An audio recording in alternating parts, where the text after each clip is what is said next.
Hello, everybody, and welcome to a new podcast here on Arsenal Aura. Thank you for tuning in. I hope you're doing well. I hope you're having a great time wherever you are. My name is Michael, and I'm here to talk about Arsenal.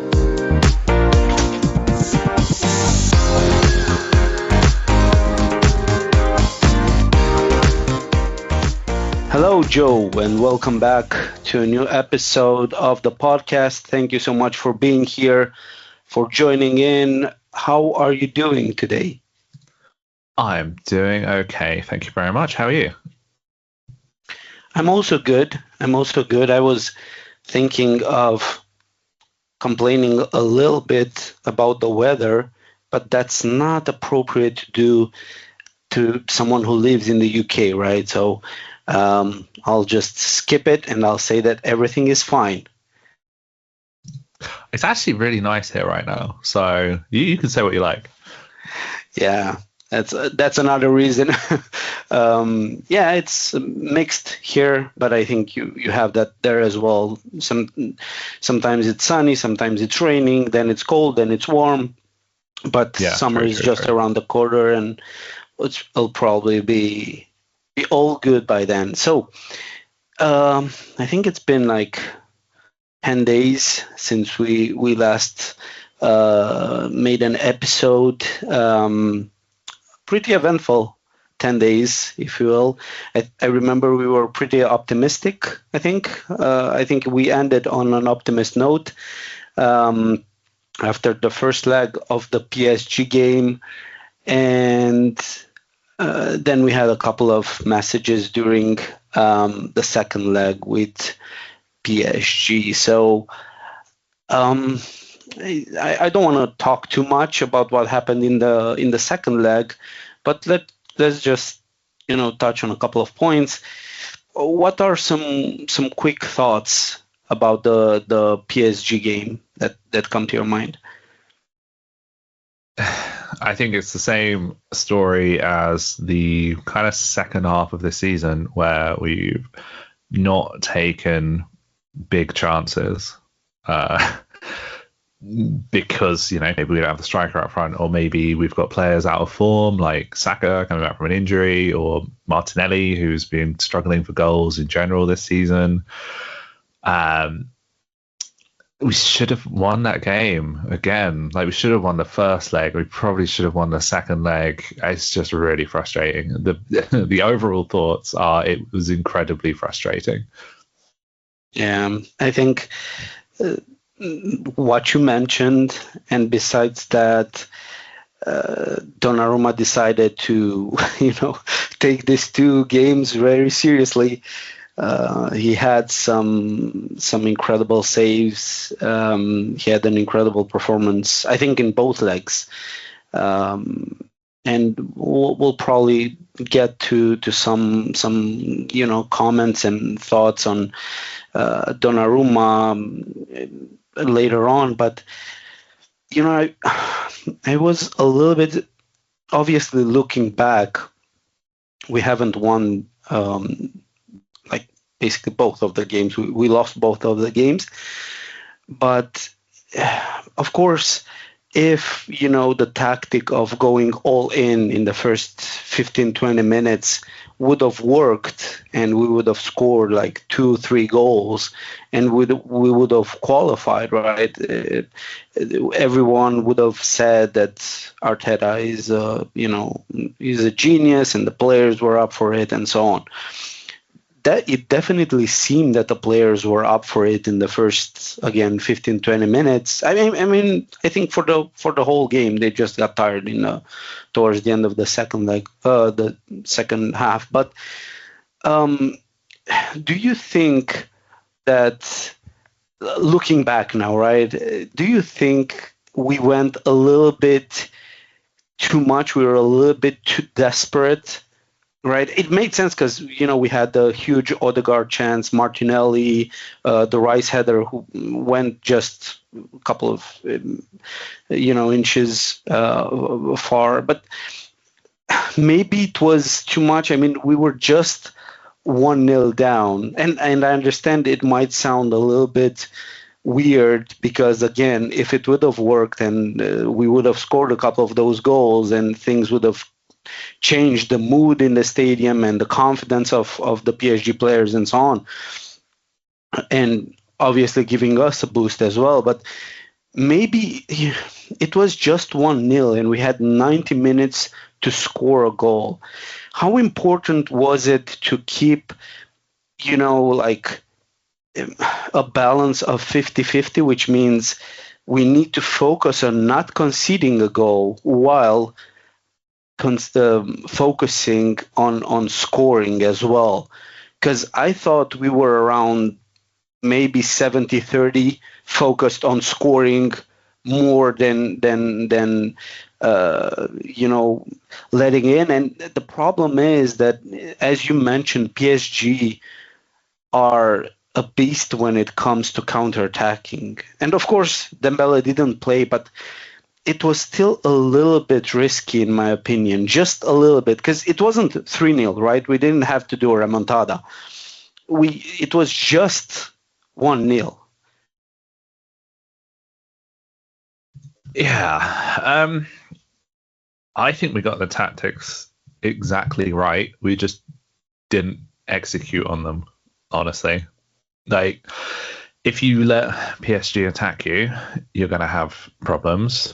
So being so aggressive and we were just swarming them at the back, like I said, for the first sort of 25, 30 minutes. And it worked, right? Like, it worked. And then out of nowhere, they score an incredibly low percentage chance goal. Yep. Like, the fact that went in, it took a decent deflection off Saliba, which is, how it ended up in the corner where it did, out of Raya's reach. And it's just, as much as we got lucky against Real Madrid to an extent with those Rice free kicks, right? Like, that's probably never going to happen again. PSG got lucky with, even the Dembele goal in the first leg was very unlikely to go in, right? It had to be inch perfect, and it absolutely was. The Ruiz goal, again, Hakimi goal, like, it just comes down to these really fine margins. But I mean, our biggest problem has been finishing. It's been that all season. There's some crazy stats out there about our finishing. Like, the one that sticks in my head is our expected goals across all the semi-final games we played this season. So the 2 PSG games and the 2 Newcastle games in the Carabao Cup, we had 9.9 expected goals and we scored 1. Like, that's absurd. That never happens. Ridiculous. Ever. Yeah.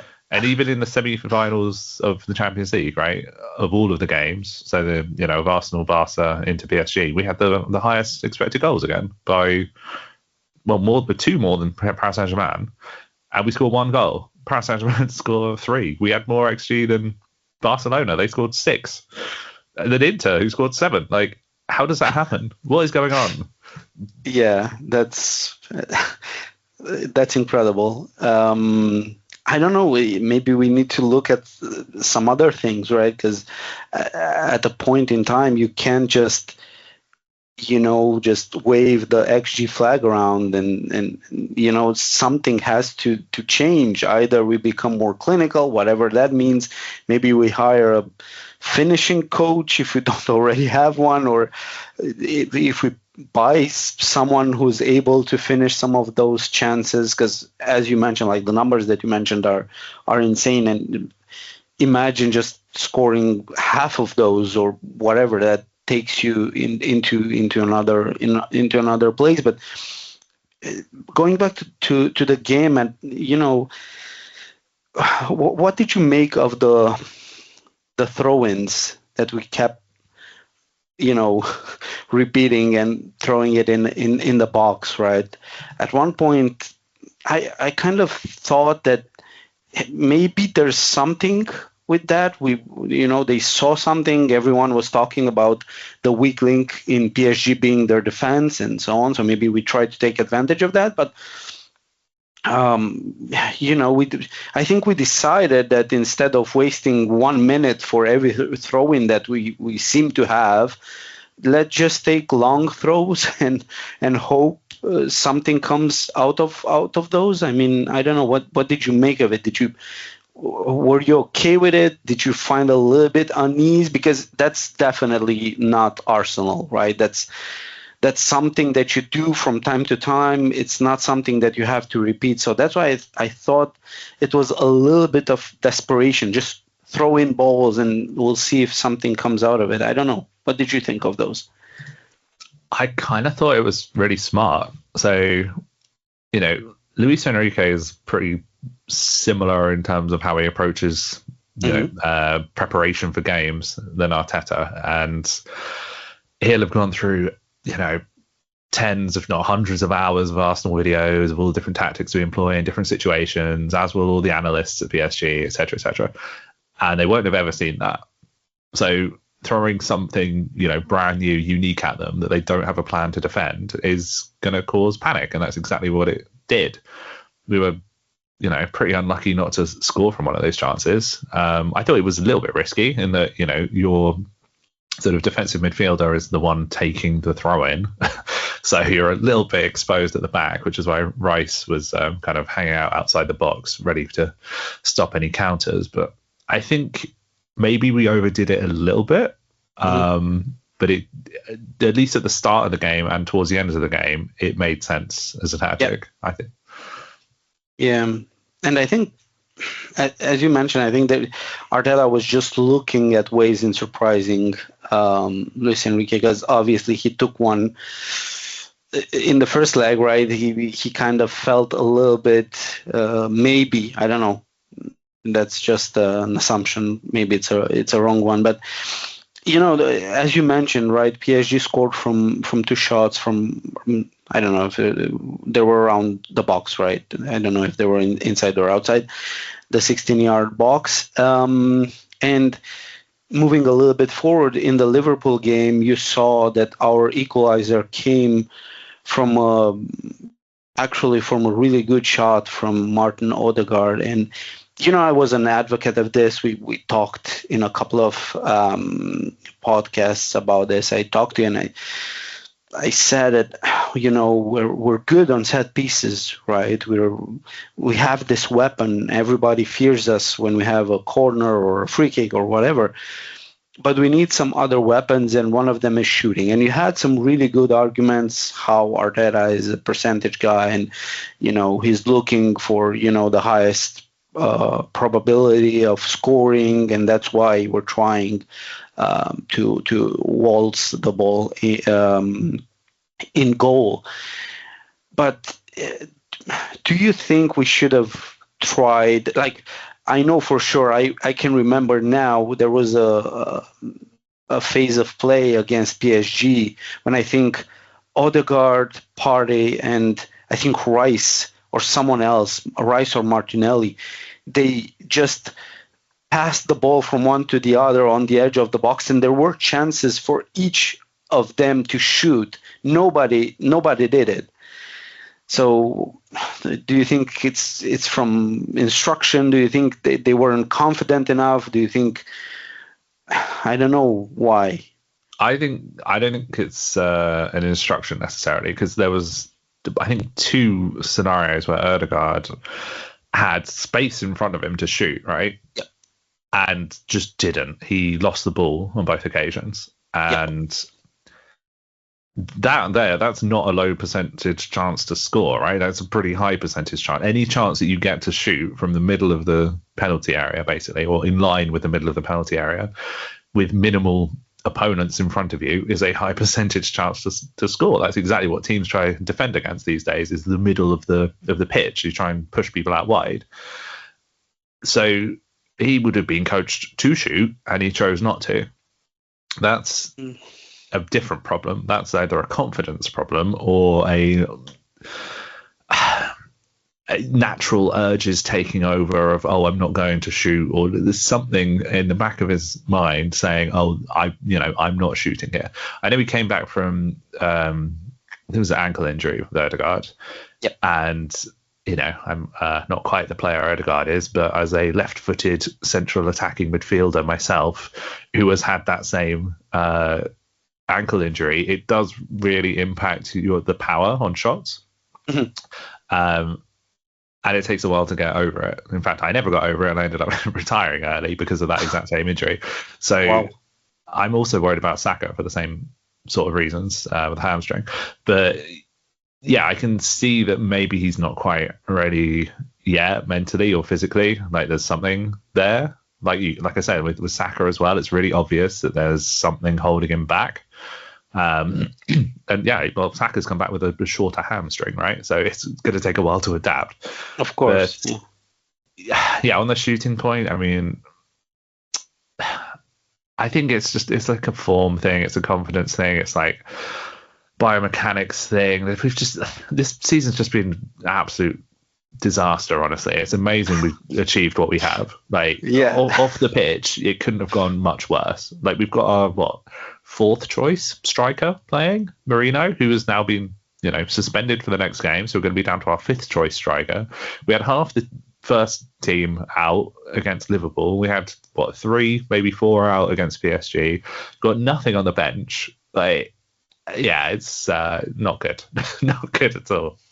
Yeah, I totally get it, and thanks for comparison. I think we need a shooting coach and a finishing coach. I definitely need that, because we saw what the set piece coach did, so maybe we need that. I don't know.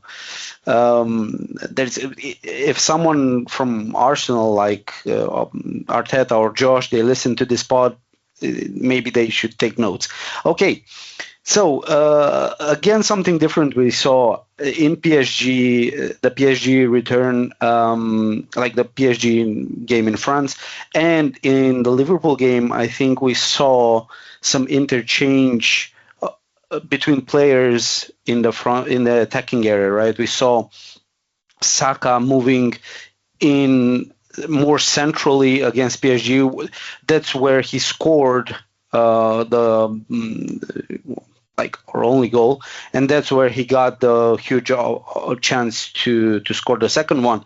So against Liverpool, Martinelli moved right centrally, and Trossard moved to the left. So we kind of saw that, and again, I don't think you were in that podcast, but I saw a clip with Nwaneri mentioning that when he was at Barcelona and Pep was a coach, Pep was deciding everything that happens until you get in the final third. In the final third, you let the players express themselves and creativity takes over and whatever, of course, the quality that he had back then. But you saw against PSG, they were doubling up or tripling up on Saka, right? So moving him makes sense because you give the opposition something to think about. Same with Liverpool. Liverpool were a little bit all over the place when Martinelli moved in the center, and we did all that, right? Playing a couple of minutes there, a couple of minutes there. You kind of lose a little bit of control and a little bit of composure, right? What do you make of that? I think on your point about Guardiola, like we don't have those players. We don't have an Henry, we don't have a Messi, we don't have Eto'o, David Villa, whoever else, Yeah, I forget exactly who he had at his disposal, but he had some of the best players or best attacking players in the world with Xavi and Iniesta behind them. So it's a little different. I wish we were in that position. I wish we had incredible forward players, but they just don't. I don't think they instinctively they would do the right things. So they're obviously being trained really hard to do certain things, to make certain combinations, to shoot at certain times, etc. I just think we need an upgrade on a lot of those players. It's kind of as simple as that. Like I said, with Trossard or Marino playing up front, we're not anywhere near full strength. Like if you go look at any of our rivals, they have a much, much better player in that position. And they also have a much, much better backup player in that position. Yep. Look at, City last season with Haaland and Alvarez. And now, Haaland and Marmoush or whoever else, they've got available to them. We've never had that, right? But that's why this summer is going to be so important to to up that level. And then, yeah, maybe we can get to the point where Arteta does say, well, actually, you're all incredible. Do whatever it is you want, because you've got one of the best defenses in the world behind you. Some of the, the best sort of recovery defensive midfielders you could possibly want. Go nuts, right? Like, that would be great. I would love to see a more kind of free-flowing forward line from us, but you can't do it with like Trossard and Marino and Martinelli even. Like, it just doesn't work. Yeah, I get that, and hopefully we'll see that next season. Fingers crossed. I mean, we have to see something different, right? We have to see a combination of the controlling Arsenal, the Arsenal that they like to be in control of games and dominating and stuff, and the Arsenal from 2 seasons ago, free flowing, scoring all kinds of crazy goals and all that. So I think mix of both would be excellent, and let's see what happens. Right, there's a lot of names being thrown around, so I do feel that if a couple of players come in the first week of June, as soon as possible, as fast as possible, it will kind of ease a little bit on the fans' frustration and even on Arteta, and giving him the chance and possibility to work with everything and with everyone fit and ready to go and whatever else. You did mention something. You mentioned the lack of options from the bench. What do you think of the Nwaneri situation, which it became weird a couple of games ago, and after those games it became even more. I don't know what's going on. Like, you need to throw Nwaneri, and you kind of don't. I don't know what's happening. Do you know something that we don't? I think Arteta probably knows something that we don't. I mean, yep. Nwaneri got sort of exploded onto the scene, and then his form started dipping and his attitude seemed to change a little bit, and I can only assume he's being protected for some reason or other. I don't, it's hard to guess at what that is. Is it his fitness? I mean, he's very young. His body's still developing. It's not great to throw so many, hours of football onto someone who at this intensity at that age. But I think Saka's starting to feel the effects of that now, as are probably some of our other slightly older players now.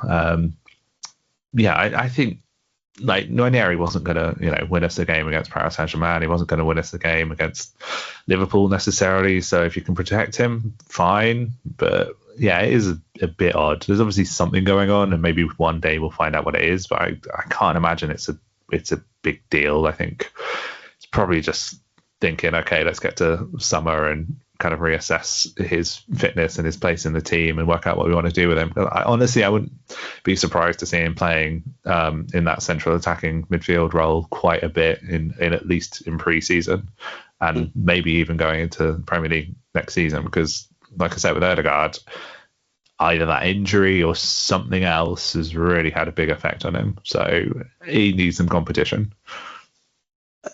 But do you think Miles Lewis-Kelly is more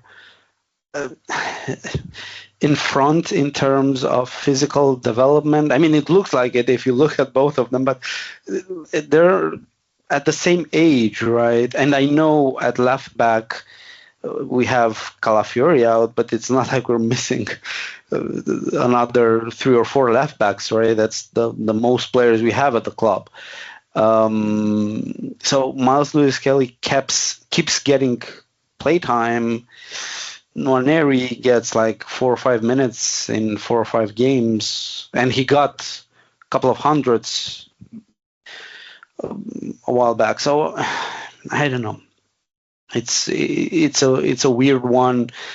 And I think I don't even know, like from the player's perspective as well, how understanding can you be? Like, you're being thrown in, you do good, you score some goals, you get a little bit of confidence and everything, and then you just get left out on the reserves bench, and it's, you know, I don't know, like with Saliba, he was sent, I think, 3 loans he had in France. I understood that, right? But with Nwaneri, you've played him, gave him a little bit of a confidence boost, and now you just take him out and he can't get 5-10 minutes a day. I mean, yeah, there's something more, like you said. We might find out, probably won't, but I hope it doesn't affect him mentally, right? I can understand physically he's still very, very young, but also mentally he needs to.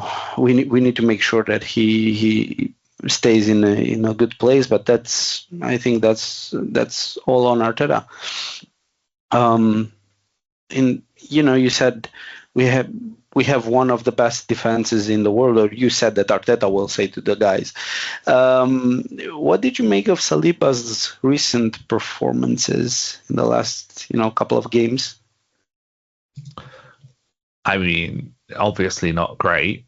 I think, okay, I will take you back to when Granit Xhaka was playing in midfield alongside players like, I don't know, Dani Ceballos, right? Okay. Xhaka was an amazing player. Yep. Throughout, but he kept being put in these positions where he wouldn't usually be if he had good players around him. So I remember him trying to cover for David Luiz once and ending up kicking a player in the face and getting sent off, but purely because he had to make a crazy tackle that David Luiz should have done, or he's basically trying to cover for the kind of lack of resources elsewhere, right? So that was the whole problem with Xhaka's career. It wasn't him, it was everyone around him being completely inept. Yep. And I'm not saying that it's quite the same deal with Saliba, but Saliba is very obviously aware that Kiwior is not the player that Gabriel is. So whilst Kiwior's looked fairly solid, Saliba, at least even subconsciously, feels like he has to make up for Gabriel not being there, and it's obviously affecting his decision making like a lot. So he's trying to do sort of 10-20% extra, and that's when you get into trouble. So if you don't trust all the players around you, then your own performance dips massively, right? Yep. So I think as soon as we get Gabriel back, great, Saliba will be in a better place. But yeah, it hasn't looked great for him, honestly. But yeah, I think it's just that mental thing of, okay, I don't quite trust this guy next to me, so I'm going to slightly position a little bit more to the left, or I'm going to not pass it to him because maybe I don't trust him with the ball, so I'm going to pass it back to Raya instead, or I'm going to try and do a slightly more difficult pass out to Timber or whatever. Like that's what's happening with Saliba. Yeah, I saw some of what you said. I just visualized, some a little bit more riskier passes, but towards some more good players, probably in his opinion and ours as well. And he's still, he's still young for a center back and for a football player. So he's still young. He's still, he has, from time to time, lapses in concentration, and given the fact that he played the most minutes in this Arsenal team this season, I think it takes a toll mentally as well. But you don't think that he's thinking at another football team, let's say? I don't think that at all. I think we've got one more year of Saliba. I think we've got one more year of Rice. I think we've got one more year of Saka and Ødegaard and probably everyone, really, all the big players. And then things start getting scary. Okay. So you think we're still good? Anywhere. Yeah, we're still good on the players that have tried so hard in the past couple of seasons. And assuming, like you say, within the first month or two of the transfer window, we actually bring in at least 2 starting players. So Zubimendi comes in, great, that's one out of the way. You've got to bring in a striker, preferably 2 strikers. So if Gyökeres or Sesko, I'm hoping the former, or Isaac, which would actually be the preference, come in, then suddenly the players are like, oh, awesome. This is reinvigorated the whole team. Our entire issue of not being able to score is suddenly solved. Because it's not just, Isaac or Gyökeres or whoever will score the goals, because, that's what they're there for. They will do that. It's the players around them will have more opportunity to score as well. Yep. Like, Isaac in there would cause absolute chaos, right? It makes the defenders think, oh, I've really got to deal with this guy. So suddenly Saka's got more space, or Martinelli's got more space, or a Nico Williams who might come in has got more space to score, and Odegaard's got more options, right? Like at the moment, Odegaard's not going to play in a through ball into Marino, who's going to bury it from the edge of the area. That's never going to happen. Whereas if Isaac's there or Gyökeres is there, then suddenly Odegaard's got a whole host of new options. So just by adding one or two players, it completely changes everything. I think that's exactly the case when Gabriel Jesus and Zinchenko came in. I think that was the first year we finished second, and I think it had a lot to do with a confidence boost. These players, they came in, they're really good, came from Manchester City, they won a couple of titles and been there, done that. So it lifts the spirits in the dressing room. So I think, by showing, Andrea Berta showing, something in the first couple of weeks, I'm expecting it in the first couple of days. But I know it takes time. I know it's not, just going with a piece of paper and signing. It's not like you scan a barcode and you pay for it. And I know it's a process.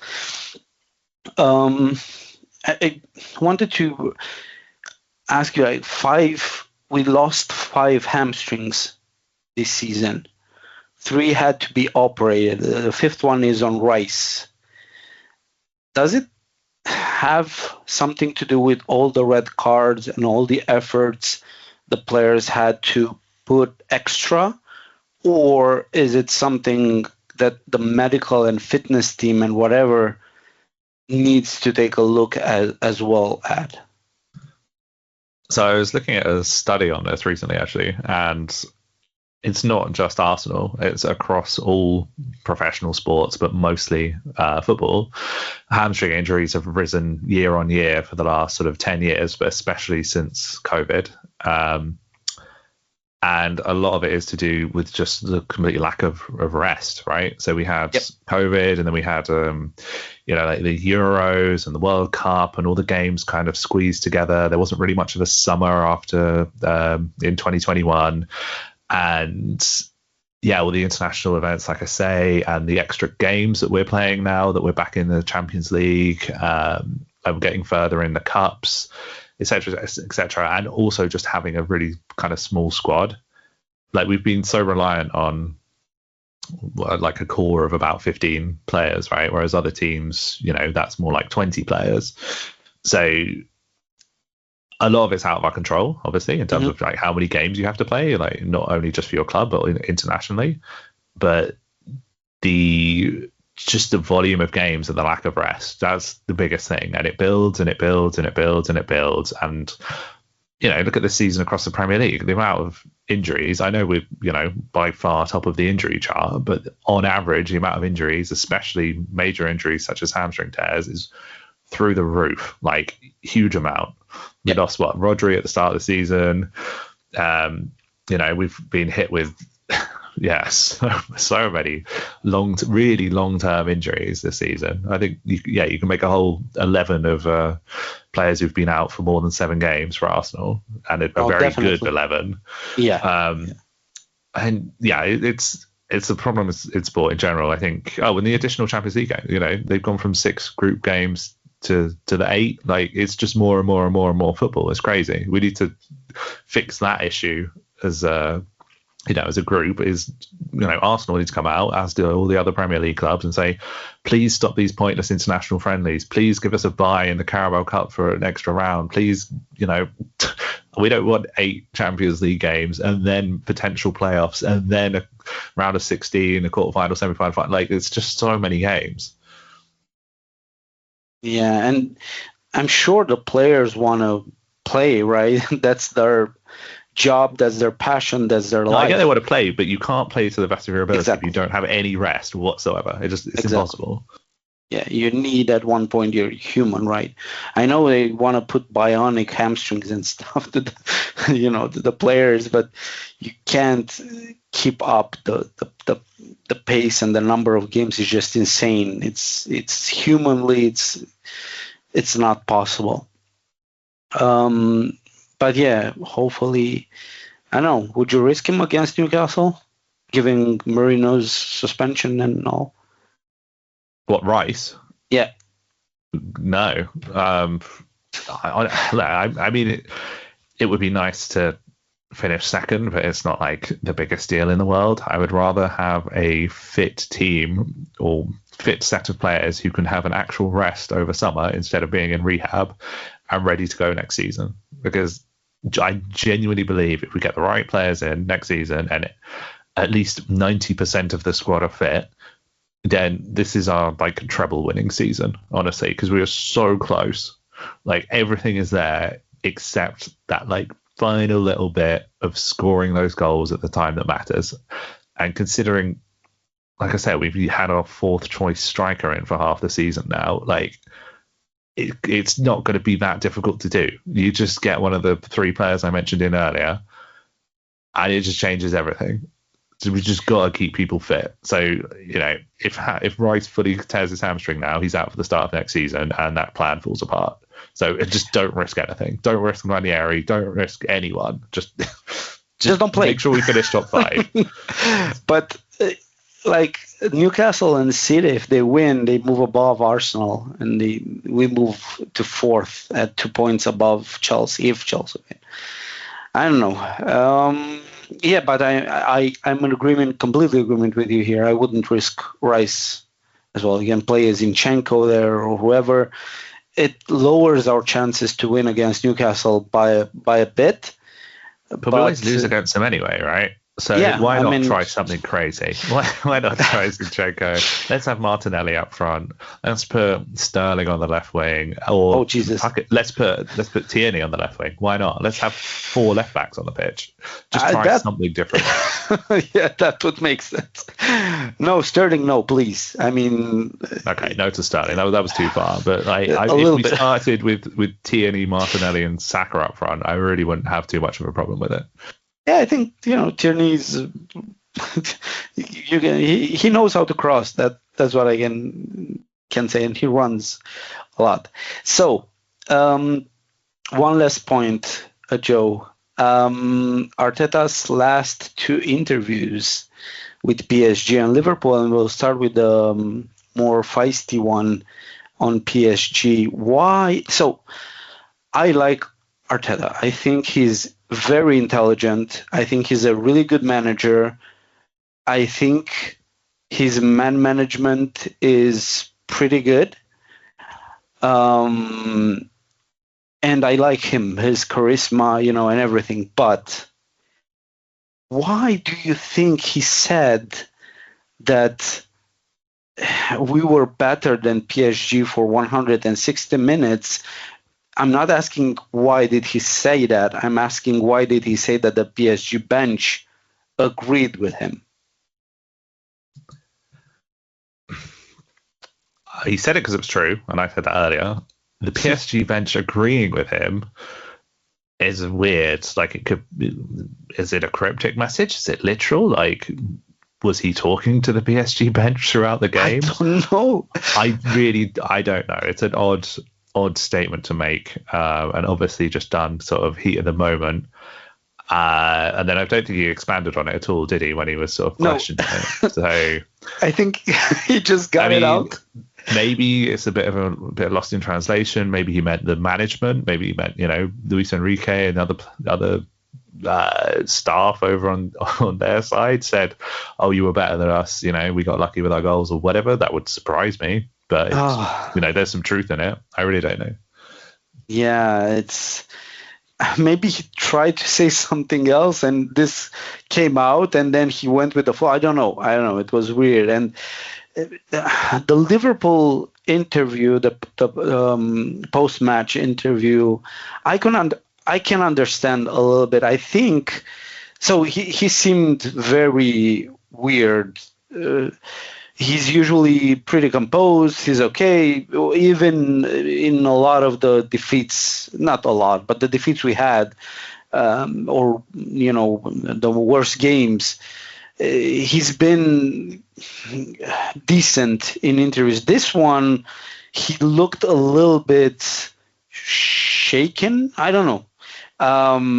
But what I do think happened is, I think he thought that we're really going to win against PSG. I think he thought we were going to qualify for the final.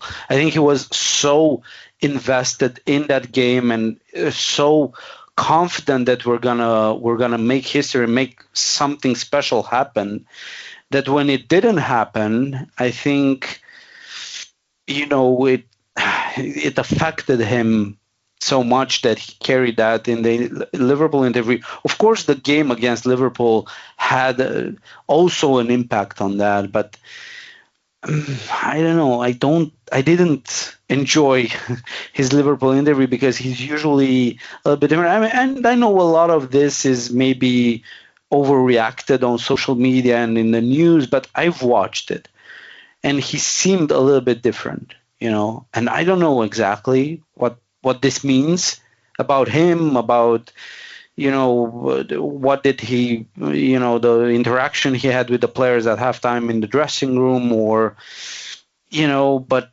I think the PSG game really got to him, the PSG result, not game. I think, as it would almost anyone on the planet, this season has broken him a little as a person. Yeah. The amount of adversity from week one with the crazy red cards and injuries and just nothing going our way all season. And he's done his absolute best. And he got us somehow to the Champions League semi-final with one of the worst benches that can possibly have ever have been in a Champions League semi-final. And, he thought, okay, I've coached almost a perfect game twice and we've lost both games.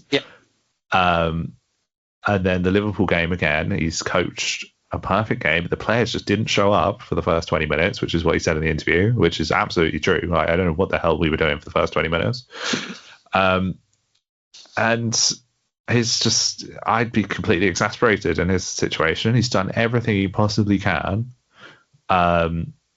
There's probably some resentment about what happened in January with not buying any players. I don't know if that was his decision. I would assume it isn't, because if I were the manager, I would be demanding that we buy at the very least a striker. Yep. Or maybe he's been told, oh no, next season's the season where we go big, and maybe that looks like this is what's going to happen. But he looked broken, and I think he's going to take a little while to recover, but I do think, and I actually hope, that it brings out a bit more of the ruthless streak in him, where it's like, okay, I've done everything I can, the players haven't. And, maybe you start seeing a bit more change on the pitch. Maybe we sell a few players that you wouldn't expect him to otherwise have sold. And maybe we have a bit of a shake-up, because that's what we need, right? We've got all these players who have been stuck in the same sort of situation that he has, where it's been, we come second, we just come second, we lose in semi-finals, like we're just not quite good enough. And maybe you start believing that you're not quite good enough. I don't think he has, but I think some of the players maybe have. And that's what happened with, like you said, with Jesus and Zinchenko. When we bring them in, they're like, no, we're winners, we're gonna go and win, like we're gonna raise the level. We need to do that again. He needs to do that again, or at least Arteta thinks he needs to do that again to himself. Great. I don't know how he's going to do that, because, like I said, I don't know what he possibly could have done more or differently to this season. But yeah, we've just got to get players in, and I hope this has been the biggest lesson of his career, that you can plan for everything and it still doesn't go right. and that you need 100 different backup plans. He hasn't got any backup plans at the moment. The backup plan at the moment is bring Sterling on, bring Nwaneri. Like, it's not a thing. Like, and there's not a different style or a different approach to play. It's just do the same thing but with different players. He has to come up with like more solutions to the problems. And I hope that's where we are.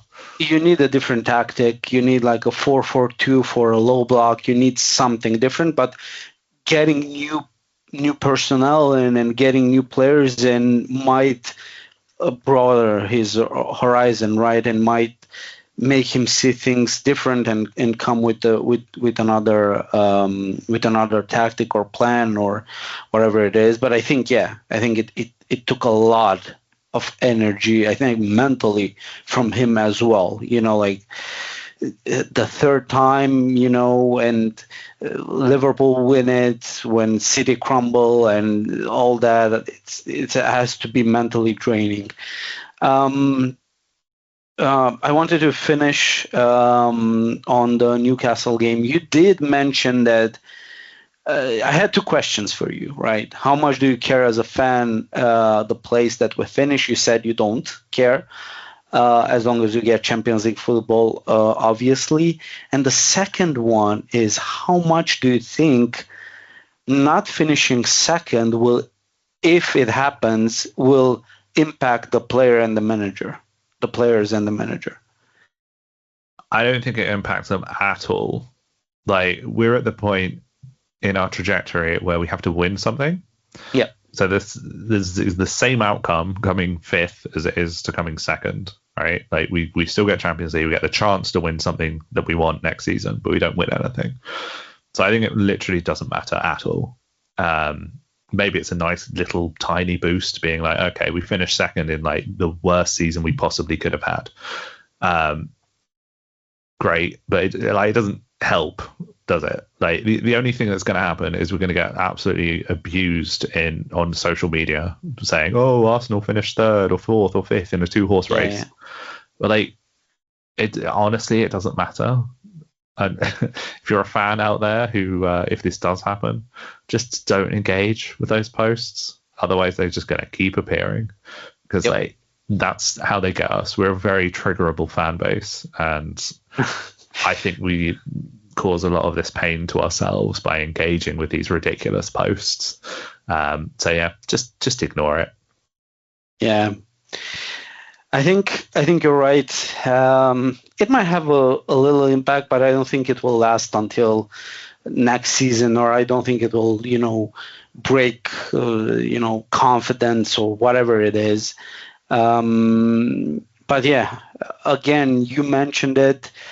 It's incredible what how far we've come with what we had to do this season. Absolutely insane. But in the same time, we need to focus. We make everything and get everything right and set for next season. And I know it's always next season, but if things align, and it's very important, and we'll probably have another episode on, discussing exactly ins and outs and everything, because outs are as important, or keeping players, I should say, as bringing new players in. So, Joe, thank you so much for joining another episode.